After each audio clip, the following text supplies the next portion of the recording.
Alright guys, next one in American West, so problems going west. Right, a little bit of background on this one. So Oregon Trail, remember just from the last video, set up for that easy migratory route from east to west. 3,200 kilometers long, several months to complete. They have to plan it quite carefully. Needed to be completed before winter, it's going to be important later on. And could not start until the April grass had grown, because you need to feed your animals. You need enough food. The oxen were strong but slow, 3 kilometers per hour. Most groups of wagons were called wagon trains, so 20 wagons long, safer but slower. And it was important to make sure you had a variety of skills for survival, because the dangers were there's no medical care close by, getting stuck or stranded with no help's a problem. Snake bites.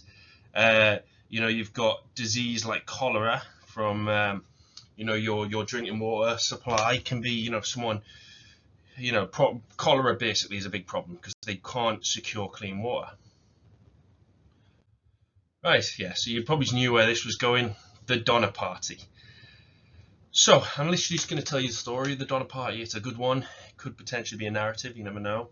So a group of 300 migrants and 60 wagons led by the Donner brothers started the Oregon Trail in 1846. They were equipped but had more elderly women and young than normal. The group splits at Fort Bridger in the Rocky Mountains. The brothers and 80 migrants, they try a shortcut, 550 kilometers off the established route. Basically, they got this shortcut from a travel guide called Lansford Hastings.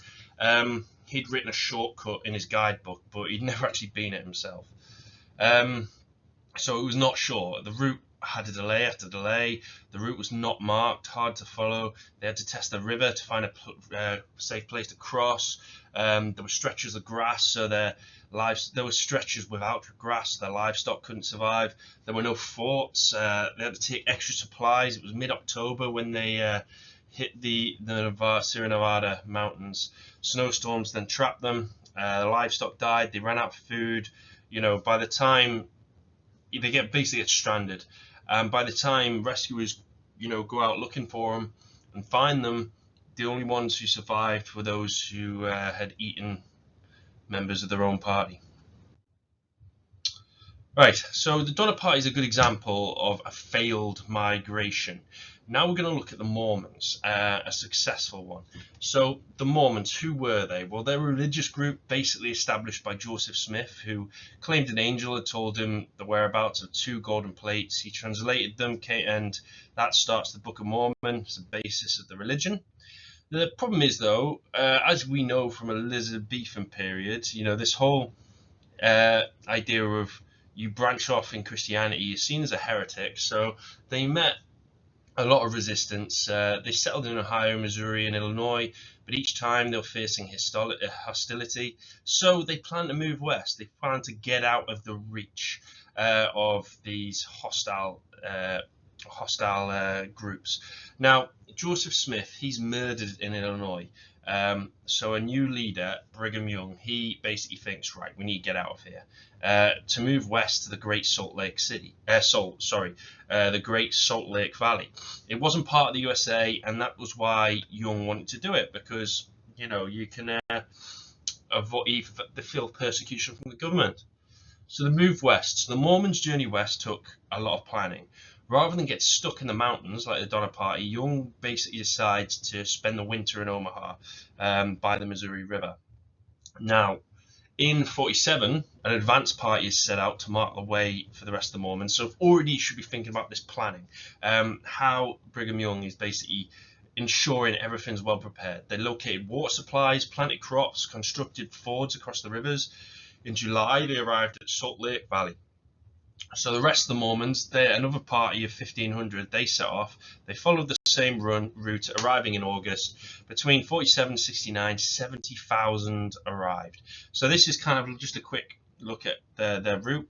Kirkland, Ohio, Missouri, Nauvoo, Illinois, and then the Great Salt Lake. So but this is the important thing. Why did they succeed? Well, Salt Lake was harsh. The lake was salty. The lands were too poor to grow crops. Brigham Young's leadership is important because Mormons believed Young was the God's prophet and obeyed him completely. There were no other voices, there were no conflicted orders. It was all Brigham Young. Single voice. They built fresh irrigation systems, meant they could grow their own crops. People worked together to maintain them. Very much community centered. Everybody, there was no individualism here. New settlements are planned, each one designed to produce different products. They were well planned, well supplied. Young sent out a mix of skilled people, such as blacksmiths and carpenters, millers, basically to set all these places up. New settlements spread out away from the Great Salt Lake into areas with more reliable water supplies. Products from these settlements, you got vegetables, flowers, timbers, and metals were brought to the Great Salt Lake City. So it was really well thought, planned out. Clear instructions were on point, and no one argued with Young. Right, okay, so that was migration. Now we're going to have a look at a little bit of conflict and tensions. Why? Well, whites really were racist towards the indigenous natives of the plains. White fear of attack, scalping. Whites often got caught in the middle of the tribal conflicts. They were worried the Indian would carry women and children away. So these were fears. Causes from the Indians' perspectives, while the whites were disturbing the buffalo and didn't hunt it in a careful way. They would often kill the buffalo, take maybe the hide, and just leave the carcass, really offensive to them. The whites were traveling through sacred lands to the natives, and oxen were basically eating all the grass, which had an impact on the buffalo. However, some whites did benefit because the Mormons studied farming methods from the Pueblo Indians. Remember what I said? Yes, Plains Indians saw the ground as sacred, but there were some who farmed. Some Indians did go to live amongst the whites and learn their culture, but interaction was rare. And this is where you get the Fort Laramie Treaty. And you need to know this, guys. You really do. It's so important. So the US government responded to the concerns of white settler due to growing mistrust. They asked to organize a council of Plains Indian tribes in the north. The aim was to agree to a treaty that would end conflicts between tribes and guarantee safety across the land. They also wanted tribes to live in fixed territories, right? Set up land specifically for Plains Indians to then cross. Remember, Plains Indians don't really know about these boundaries, do they? So are they going to stick to them? No.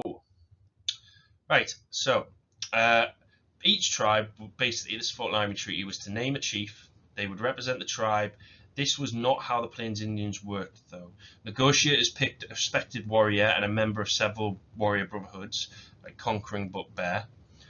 They would agree boundaries, so they wanted to create precise boundaries for the tribes to basically keep in their own lands to stop warring with each other. A map was produced, but Plains Indians didn't use land this way. It wasn't part of their culture. Bands traveled far and wide. They followed the buffalo, and this was where they would come into conflict. And remember, some allies like the Cheyenne and the Sioux, they moved around together. So if they didn't understand this concept of fixed boundary where they couldn't now raid with each other. Not all tribes represented. Most attended. Went for the free food. And translation difficulties. The treaty's in English. There's not enough translators. The tribes didn't fully understand it. So you can see the issues already. Right, and just to finish. September 1851, the treaty signed. The council members, after over a week of negotiations, and this is basically what it did. Plains Indians would end fighting, allow migrants to travel through their land safely, permit surveyors from railroad companies to enter their land in safety, and allow government to build roads through their lands and construct army posts, pay compensation, etc. The US government would protect Plains Indians from Americans, and they would pay them an annuity. This is a yearly payment of $50,000 as long as it was adhered to. And we know, for Little Crow's War, for example, how the US government would find ways not to pay it. Right, so in under 10 minutes, good stuff. See you next.